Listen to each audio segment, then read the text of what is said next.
Hello everybody and welcome to another video. Welcome to Mike's Retro Tech and the Retro Tech Loft. Welcome to this new video. This is an unboxing video of sorts. I've already unboxed most of it, but as you can see by the thumbnail, the 3 big parcels arrived a couple of days ago, and I'm now just going through seeing what I've got in this box. And it's quite impressive, to be fair. There was this box here. There's a box there which has a Philips black and white monochrome green screen monitor. And then there's the box there with the actual Einstein in, and then all this came out of the box, the bigger box that this came in. So what I've got is quite impressive actually. So for this I paid just the postage for this because the guy that I got it off was going to throw it away to the tip. So it's just this bit here. Ignore this bag and everything else there because this is all my original Einstein stuff, and then just CDs that need to go at the charity shop. So here, this is what came in the box. So I'll go through briefly what we've got because it's quite impressive. It's a great haul, and there's things in here that I've not got that I'll keep in my collection, and things that I've got that are duplicates that will go to people on the Einstein forum and probably eBay or Facebook groups depending on how I feel. Anyway, what we've got boxed copy of Elite. Pretty cool, I think that. Couple of CPM books, and these are quite hard to get hold of because they're quite expensive. That one and that one, so they're quite old. And then we've got more games. We've got original Scrabble for the Einstein, original Cluedo for the Einstein, and then original Hitchhiker's Guide to the Galaxy. And this Hitchhiker's Guide to the Galaxy is actually complete. It's got all the bits inside that you would assume, sorry about the light, that you would get with it, including the book and instructions from the guy who got it off on how to play the game. Presumably that's for his children to be able to play the game. So that was the boxed software. Now in here, as you'll see, there's more software that isn't boxed, but we'll get to that in a minute. So there was also almost a full set of Einstein Monthly magazines. Now I've got volumes 1, 2 and 3, so I'm missing volume 4, but now I've got volume 5, volume 1 number 5 all the way up to volume 3, I believe this is. Yeah, volume 3 number 2. So for me, that's a full set of those in my collection. So also there was these Einstein Monthlies here which I've already got, so they're the duplicates, 17, 18, blah blah, all the way up to like 212. So it's not a full set, unfortunately, but it'll hopefully help somebody else with their collection. So that's the Einstein Monthlies. There was the Einstein Compendium book, which I've already got, so that's good. I don't need that anymore, you know, so that can go. There was a BBC Basic Reference Manual. I've already got a copy of that, so that can go. 2 more larger copies of Einstein Monthly, which I've already got those, so they can go. A hardware manual, which again I've already got, so that can go as well. And inside it was a very poor quality copy of the Dr. Logo manual. Don't know why it was copied, because it's fairly easy to get hold of now, and it was fairly easy to get hold of in the 80s. But there we go. So there's that. Yeah, I've got one of those. I don't need that. Then, this is quite interesting, there is Disc User magazine, and this goes from June, July 87 all the way up, oops, apologies for the bad video, all the way up to December 1988. Mostly for the BBC Basic, BBC Model B and Master 128. Pretty good quality magazines. Probably came from this guy because he has, in this box here, an external 5 1/4 inch floppy drive and CPM formatted 5 1/4 inch floppies. So maybe that's why he used it. Maybe he was using BBC Basic with these, with the 5 1/4 inch drive. Don't know if that works or not yet because I've not tested it. As you can see, the Einstein is still boxed. So I'll be unboxing that today, putting it on with the monitor and testing it. But you know, there's a few things I need to check first before I'd even plug it in. Speaking to the guy that I got this off, there are the wrong sort of plugs on these. He put 13 amp plugs on as opposed to 3 amp ones, so I need to find a 3 amp fuse and just try it so it doesn't blow up in my face. Anyway, so disc user magazine. Not sure I'm going to keep those because not massively into the BBCs. I had one, got rid of it. Prefer the Einsteins and the Spectrums. And then there was these 4 folders.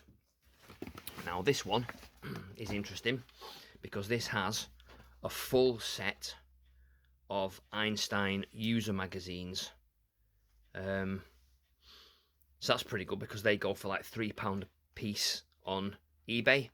The only one that isn't original is the very last ever copy, the very last ever print, because you see there it's on A4 paper and it's single-sided. That I know is the same as mine because you can't get hold of it. It's very hard to get hold of. It took me ages to get my full set of these, and then a full set came along which would have saved me a lot of money, but there we go. So I've already got a full set of those, so they will go to somebody on the Einstein forum or on eBay if they want it. That's quite heavy actually, that. And then in here we've just got misc bits, some manuals which I don't have copies of, which I will keep myself, which is like the MSoft PCB designer, and this one is the, let's have a see what this one is. This is the circuit diagram designer. Yeah, not seen those before, so I'll be looking in his software box to see whether or not we actually have those. So I'll be keeping that. And then in here there is a chips computer shop plastic bag. May be useful to a collector, I don't know. Then there's the holy grail of plastic bags, which is the Tatung Einstein microcomputer plastic bag. Now, I don't have one of those in my collection, so I do now. So that's not going anywhere, that's staying with me. And then within here as well, there are other printouts, other little manuals printed, so you know, chip reference manuals, and all sorts of little bits of printouts. So that's a good folder to go through. I'm gonna have to go through that and see exactly what's in there because I may have stuff already. I don't think so though, because it looks like this chap was quite technical, as you'll see with some of the hardware, which is quite good. So I'm assuming that there's modifications made to the machine as well, but I don't know. And then there's also this folder which has printouts from all the PD discs that he had. So I think there's some Sharwood PD, there's some Einstein User Group PD, and the same in this one as well. As you can see from the edges, it says, oh, it's upside down, PD documentation number 1 to 163, and that yellow one there was PD documentation number 2 to 164. So I think there's 2 different sorts of public domain software lists in here. So that's those folders, that's that. Now onto this box, there is a standard Atari 9-pin joystick to a homemade, as you can see here, a homemade joystick converter. So that converts to the Einstein analog digital port, which I think is brilliant. So I'm going to deconstruct that, make notes on it, see whether or not I can recreate it, because that's something that I've not seen before. And I've got loads of Atari 9-pin joysticks, micro switch ones that I can use on the Einstein, which will be great. The other thing that is in here is a homemade video switch box that goes to 80 columns, 40 columns mono, 40 columns colour, with a switch 1 to 2, 3 to output, and it's got all the cables attached to it, which I think is brilliant. I'm going to try that in a bit. It's obviously got the RCA for the 80 column. One thing I do know is that if you've got a TV with SCART or with composite RCA inputs, the 80 column mode will work straight away, or at least it does on my Alba LCD TV, but my Alba TV is probably 20 years old, so maybe that's why that works. But anyway, homemade DIY switch box with instructions on how it works. A box of 5 1/4 inch floppy disks, and as you can see from here, it says, where are we? There, Z-DOS work disk. So there is a copy, I know, in here of Z-DOS. There is the manual for the second drive upgrade, because I believe this is a two disc Einstein, and I know it's a 2-disc Einstein because in the bottom of this box here is the black plastic fascia plate for the second drive. So it's obviously he's upgraded it with the external drive kit that you could buy in the 80s. So also in this box is the RCA cable for the RF. So presumably you never used it or anything other than the monitor that's in this box, but that's good to have. And then we've got the manual for the 80 column card. Yep. And then the 80 column card itself. So I've already got one of these, which you probably saw in a previous video. So this now is already spoken for a guy on the forum. So he knows who he is. I'll be in contact with him later when I've tested this to make sure it's working. And then the rest of this is like discs and magazines. So we've got Bumper Games Disc version 2, which I don't have, so that's going into my collection. I've got my box of existing stuff here, which I'm going to put all the discs in that I'm keeping. There is the disc for the Einstein Compendium. I don't have one of these, so I'm keeping that one. We have Castle Quest. Don't have that already, I'm keeping that. We have Islands of Artuan. Don't have that, keeping that. Kumana's Pac-Man and Millipede. Don't have that, keeping that. And then an original copy of System 80. Don't have that, so I'm keeping that. And then we've got a printer cable. Now I'm not so sure about that because that to me looks a bit bigger. As you can see, that looks like a standard floppy cable. Okay. Whereas from here in my box of tricks up there, this is my printer cable for the Einstein, and it has a very small, you see how much smaller it is that? It's like many cables, many pins smaller. So honestly, I don't know. We'll have to check that, but I haven't got a Centronics printer. Not yet anyway. Right, so there's that printer cable. Then there was, in here, the 5 1/4 inch drive. A TIAC, I believe. Yeah, TIAC. So this probably works better than the one that I've already got. So this one will be staying in my collection and being used with the Grease Weasel device, which I think I need to do a video on because it's quite a good piece of kit. But I'll use that to take all the 5 1/4 inch disc images that I've got onto disc format, so they'll go onto the GoTech. So I'm keeping that one. That goes my way there. And then we've got 2 boxes of floppy disks, and this one is full of, where now can you see, PD discs. So these are all the PD discs from the software list that's in here. So that's that one. Also in here, as I said before, is the spare fascia plate for the Einstein.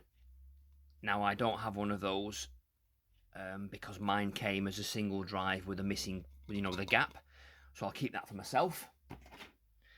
And then there is this box, which is a bit gnarly, but it's got like, well no, that's my spare master disc. I've put my spare system master disc in there because there wasn't one with this machine, unless there's one in the box, I don't know. And then my spare copy of WD Pro, because I've got 2 copies of that. And then there's just things like this number 2, there is a system disc backup, there is a Hitchhiker's Guide to the Galaxy backup, Adventure backup, Scrabble and Cluedo backups, blah blah blah. This is BBC Basic, yeah, so disc 3. So yeah, so just various discs. Don't know if these work or not yet because I've obviously not tested the Einstein, but I will do that, and that will be another video. So that's the second disc box. And then finally, in this little box, there are the 3 Einstein manuals. So we've got basic reference manual, we've got an introduction to the Einstein, and we've got we've got DOS and MOS introduction. So these are the 3 instruction manuals that actually come with the Einstein. So what I need to do now is put all these back in the box. I need to get this out of the box and test the plug on that, and then I need to get the Einstein out of the box, put it on the desk here, plug it all in, and we'll see whether it works or not. I'm expecting it does. He did promise me it did work, but we'll see. A few moments later. Okay, so as you probably saw before, I'm actually in the work office at the moment. I'm not in the tech loft, just because there's no space to get all these up through the loft hatch, because it's a bit small. So as you can see, there's my child. Hello, Grogu. And I've had a nice cup of coffee this morning. Yay. Right, so what we need to do is I'll put you on a tripod so you can see me unboxing this. A few moments later. Here's the unboxing. I'm going to very gingerly for this take off. I mean, it's packaged really well. It's in, there's loads of tape, and it was in a bin bag. And as you can see, here is the Einstein box.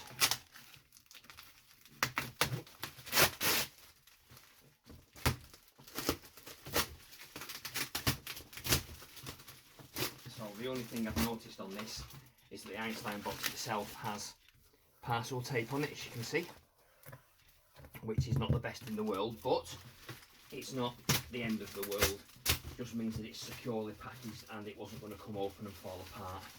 So I'm grateful to the chap I bought it off for that. Right, there we go. So, I have a feeling though that when I take off, noisy plastic, when I take off the tape, it's going to ruin the box, so I need to be very, very careful about that. I might just have to take it off the handle. As you can see there, you see it's already coming away because it's lifted the cardboard off, so that's a shame. So I need to be really careful with that. So I'll take it off here, make sure the handle's fine. So that handle's black. I'm not sure whether the handle on my case is black or whether it's clear on my box, but anyway, it's neither here nor there. I think this has, oh yes, okay, so this is, I don't know whether you can focus in on that maybe. Should we try and zoom? Yeah, 30168, 30163.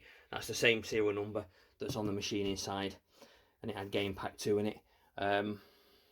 Yeah, so let's just crack it open and we'll get the machine out, and then we'll see whether it fires up or not.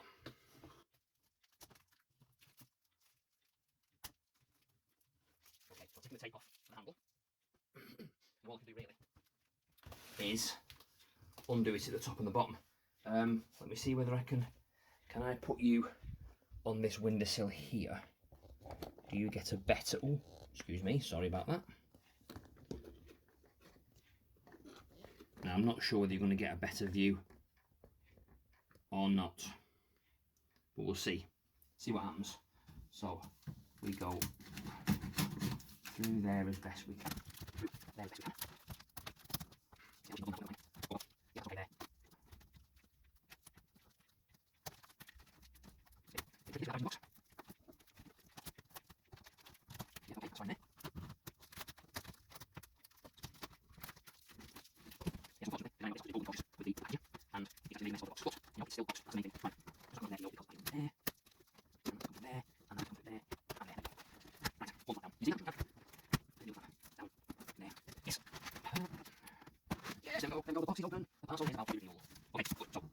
As you can see that, the polys look really good. So what I'll do is I'll take it out of the box now and I'll put it on the desk and I'll video what it looks like out of the box. Right, so top polys is off.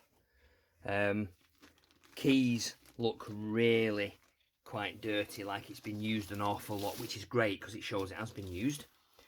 And there is an original function key template. The badge is in good condition, and the plug looks to be in good condition. So what does that say on there?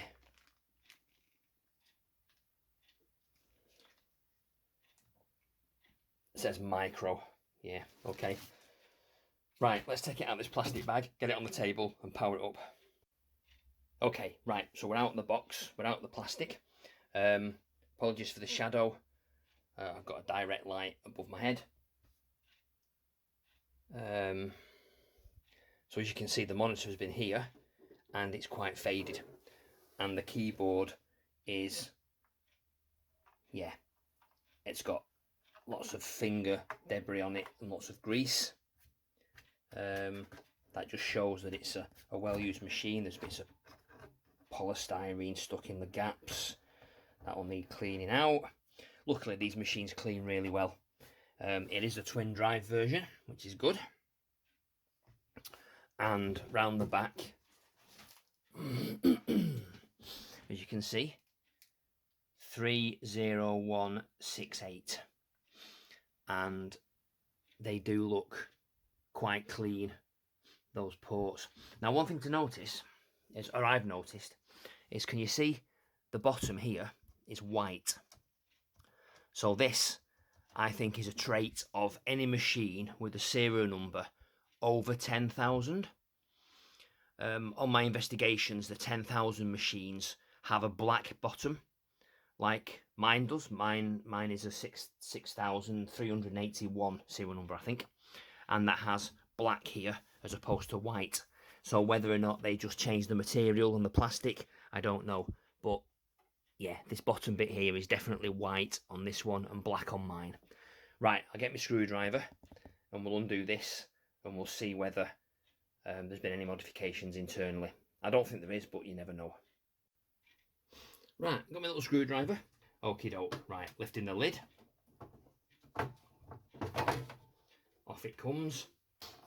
Okay, so in here, what have we got? Nothing changed. What is that?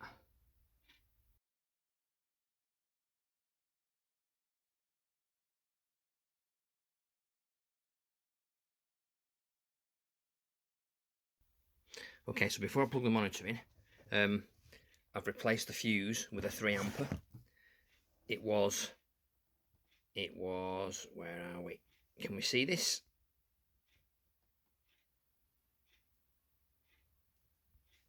No, I don't think, oh yeah, there you go. 13 amps.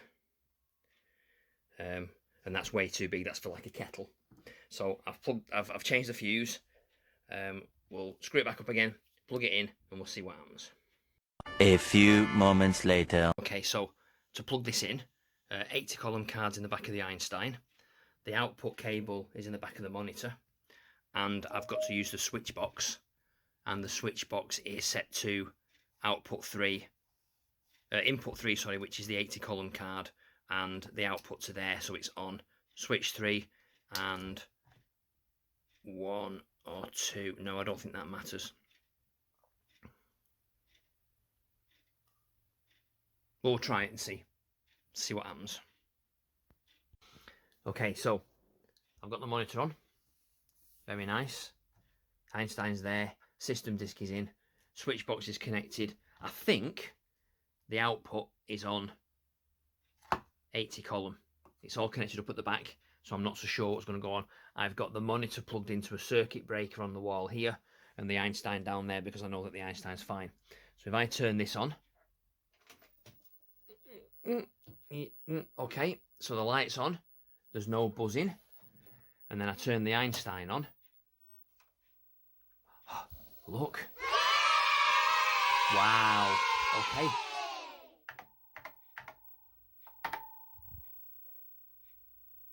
Oh yes, look at that.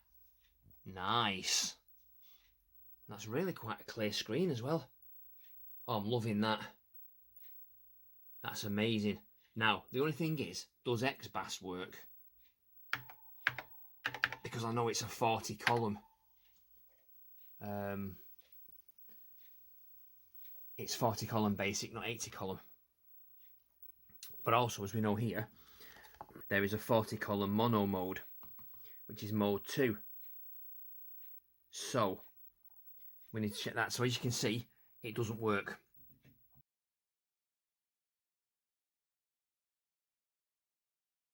because we're in 80 column mode. Right, so let's turn that off. Let's switch this to output 2, and then on there output 2, so we've got output 2 and not 3, and let's see whether that gives us 40 column mono. No, it doesn't.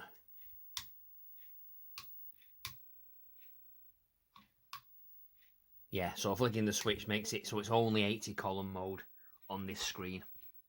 But that's alright though, because that's CPM style mode. So what have we got on here? Nothing that'll run. Let's try the other side.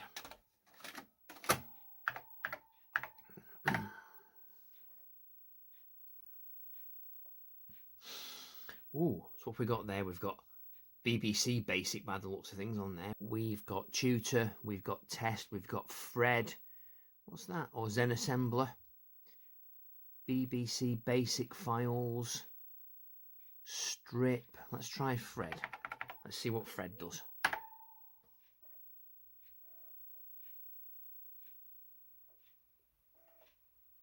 Oh, look at that. Glentop's Disassembler. Wow, okay.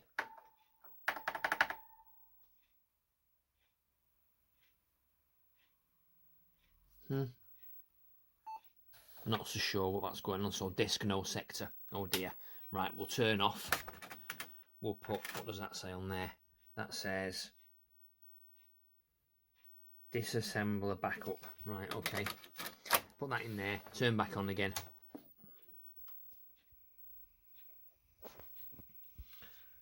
I'm quite impressed at that monitor.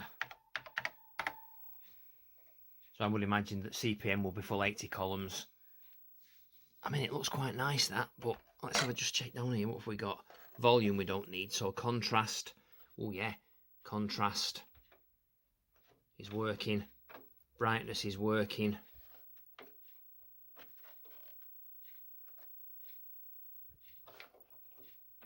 So there we go. So low brightness. Yeah, high brightness has got that little bar across it. Low brightness is there. And then contrast is taken down a bit, so it's a bit easier. It's quite, looking at it, it looks pretty good there, but it's quite difficult to read from a distance. Yes, it would be nice to have this monitor, but I don't think I'll be keeping this because it's not something that I really want to use. I've got, as I said before, I've got an Alba colour LCD TV from about the year 2000, and that has composite input and SCART, and I know that I can get 80 columns via the composite port and the SCART adapter using this switch box. So I will leave this switch box on because it does. I've got a VGA box that will come out of here, and it'll also do composite. So yeah, that's pretty good. It's a nice switch box, that I like that. But as you can see, switching that to anything other than mode 3. So mode 3, 80 column, mode, well, turn it off, turn it on. There's nothing, there's no 1, there's no 2. It knows it's only got an 80 column screen, which is fine. So the Tatung screen would have changed between colour and black and white, colour and mono, but not on this one. But there you go. So it is working. It needs a good clean. All the keys appear to be working.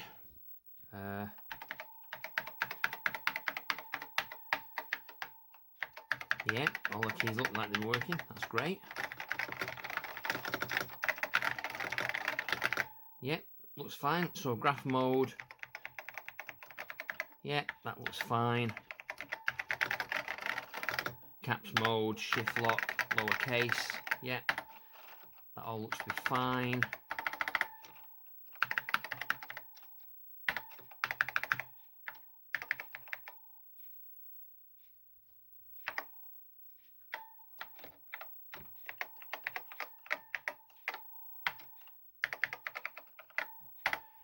So it looks like graphics mode doesn't work in 80 column screen mode. So I'm pressing the graph key now and K, and that should be, as you can see, those characters there. but K, it does an inverse. So that's the restriction of the 80 column graphics mode. Well, that's fine. That can be lived with. That's not a problem. So yeah, so there you go. That was the unboxing almost of all the stuff that I've got, and the testing of the Einstein and the amber screen monitor, not the green screen monitor, which I thought it was. Thanks for watching this video. Please subscribe to the channel, click the bell notification icon, and then select all so that you get notifications when I upload any new videos. Leave a thumbs up, leave a comment. Let me know whether you've got this sort of kit, you've got a monochrome screen, you've got a monochrome 80 column adapter. If you have got a Tatung Einstein and you've not already contacted me, let me know what your serial number is, because I'm making a list of all the serial numbers that are still still available, that are either in use or for sale, that haven't gone to the tip or haven't broken. So far, I've found evidence of 35,000 at the most machines that have were ever produced, and of those I've only got about 120 logged so far that people have still got. So if there are only 120, 200 machines still in existence, then that's really quite rare. But I don't know. I'm still compiling this list. But as ever, thanks for watching this video. Stay safe, everybody. See you in the next one. Goodbye.